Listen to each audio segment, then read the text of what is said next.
आसिफ जरदारी की जबान काटने वाला इंस्पेक्टर नवीद सईद कौन था? रवा माह 23 मार्च को यौम पाकिस्तान की तकरीब में सदर मुमलिकत आसिफ जरदारी के खिताब के दौरान जबान की लड़खड़ाहट और बार बार तवील वक्फे खूब मौजूए बहस बने। बाज लोगों ने इसे सदर आसिफ जरदारी की खराबी सेहत से जोड़ा तो बाज लोगों ने इसे सदर मुमलिकत की नाअहली करार दिया। ताहम सीनियर सहाफी और कॉलम निगार बिलाल गौरी ने अपने कॉलम में इस मामले का एक मुख्तलिफ पहलू पेश किया है। अपने ताज़ा कॉलम में बिलाल गौरी लिखते हैं कि यौम पाकिस्तान की मरकजी तकरीब में सदर पाकिस्तान आसिफ जरदारी की तकरीर ने बहुत बदमजा किया। सदर पाकिस्तान का खिताब सुनकर किसी को अमेरिकी सदर जो बाइडन का ख्याल आया तो किसी ने गवर्नर जनरल गुलाम मोहम्मद को याद किया। कॉलम निगार बिलाल गौरी का ख्याल है कि तमाम तर ज़ौफ़ व नातवानी के बावजूद सदर आसिफ जरदारी का मवाजना मफलूज और अपाहिज गवर्नर जनरल गुलाम मोहम्मद से नहीं किया जा सकता। अलबत्ता रुसवाई और जग हसाई का सबब बन जाने वाली इनकी तकरीर से मुतालिक बहुत सी बातें की जा रही हैं। बाज़ सियासी मुखालफिन ये तासुर देने की कोशिश कर रहे हैं कि शायद सदर साहब कोई अनपढ़ और गवार इंसान है। हालांकि इनकी डिग्रियों पर बात ना भी की जाए तो माजी में अंग्रेजी और उर्दू में इनकी गुफ्तगू पर मबनी वीडियोस बाआसानी दस्तयाब हैं, जिनसे अंदाजा होता है कि आसिफ जरदारी साहब एक कादिरुल कलाम सियासतदान है। तो फिर हुआ क्या? मोहम्मद बिलाल गौरी के मुताबिक पीपल्स पार्टी के बाज़ रहनुमाओं का दावा है कि आसिफ जरदारी को उर्दू पढ़ने में दिक्कत का सामना रहता है। अगर ऐसा है तो अंग्रेजी में तकरीर की जा सकती थी या फिर रोमन रस्मुल खत में उर्दू तकरीर लिख कर दी जा सकती थी। बिलाल गौरी बताते हैं कि मेरी मालूमात के मुताबिक आसिफ जरदारी साहब से असीरी के दौरान जो सलूक रवा रखा गया उसके असरात अब बुढ़ापे के बाद जाहिर हो रहे हैं। जेल में आसिफ जरदारी साहब की जबान काट दी गई थी और मुमकिन तौर पर इस लुकनत का सबब वही दिलखराश वाकया हो सकता है। जब सदर फारूक लगारी ने बेनजीर भुट्टो की हुकूमत बरतरफ कर दी तो आसिफ जरदारी को गिरफ्तार कर लिया गया और इसके बाद वो तवील अरसा मुख्तलिफ मुकदमात में पाबंद सलासिल रहे। साबिक वज़ीर आज़म नवाज शरीफ के दूसरे दौरे हुकूमत में जब आसिफ अली जरदारी जस्टिस निजाम कत्ल केस में कराची पुलिस की तहवील में थे तो लाहौर से CIA पुलिस के एक इंस्पेक्टर को आसिफ जरदारी से तफ्तीश करने के लिए कराची भेजा गया। तब राना मकबूल IG सिंध थे।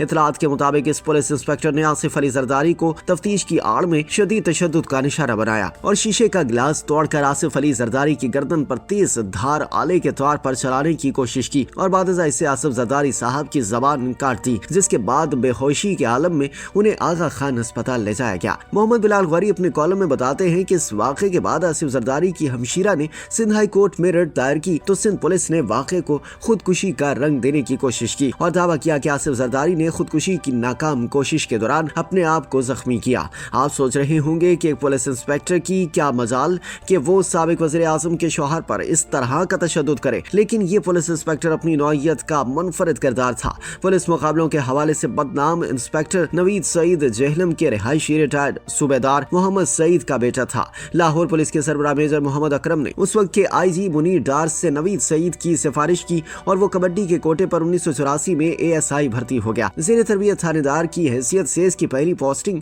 जिला कसूर में हुई जो उस वक्त लाहौर रेंज का ही हिस्सा था। फिर वो तरबियत के लिए सिहाला चला गया। इस दौरान पंजाब पुलिस की कबड्डी टीम सूबाई चैंपियनशिप जीत गई तो ज़ेर तरबियत थानेदार नवीद सईद को बराह रास्त सब इंस्पेक्टर के ओहदे पर तरक्की मिल गई और बहुत जल्द जुराइम पेशा अफराद के खिलाफ कार्रवाइयों के बायस इससे बाअसर शख्सियात तक रसाई हासिल हो गई। कॉलम निगार बिलाल गौरी के मुताबिक इंस्पेक्टर नवीद सईद ने कई टॉप 10 इश्तिहारियों को पुलिस मुकाबलों में ठिकाने लगाया तो जुर्रत और बहादुरी की वजह से वो जल्द ही सियासी शतरंज की बिसात का एक अहम मोहरा बन गया। इंस्पेक्टर नवीद सईद को सबसे ज्यादा शोहरत तब मिली जब पुलिस ने पंजाब असेंबली से पाकिस्तान पीपल्स पार्टी के MPA सुलेमान तासीर को गिरफ्तार करने की कोशिश की और मुजाहमत पर उन्हें थप्पड़ रसीद किया। इस वाक़े का अखबारात में बहुत चर्चा रहा और हुकूमत ने वक्ती तौर पर इंस्पेक्टर नवीद सईद को मुअत्तल कर दिया, मगर कुछ अरसे बाद इससे बहाल कर दिया गया। बाज़ लोग ये भी दावा करते हैं कि 12 अक्टूबर 1999 को army chief general Pervez Musharraf को बरतरफ किए जाने के बाद पुलिस के जिस दस्ते को कराची एयरपोर्ट से इन्हें तहवील में लेने की जिम्मेदारी सौंपी गई थी उसमें इंस्पेक्टर नवीद सईद भी शामिल थे। नवीद सईद पुलिस मुलाजमत के साथ प्रॉपर्टी का कारोबार भी करता था और यहाँ से उसने बहुत दौलत कमाई। चुनांचे जनरल परवेज मुशर्रफ के दौर में उसके खिलाफ नैब ने नाजायज असासजात के इल्जाम में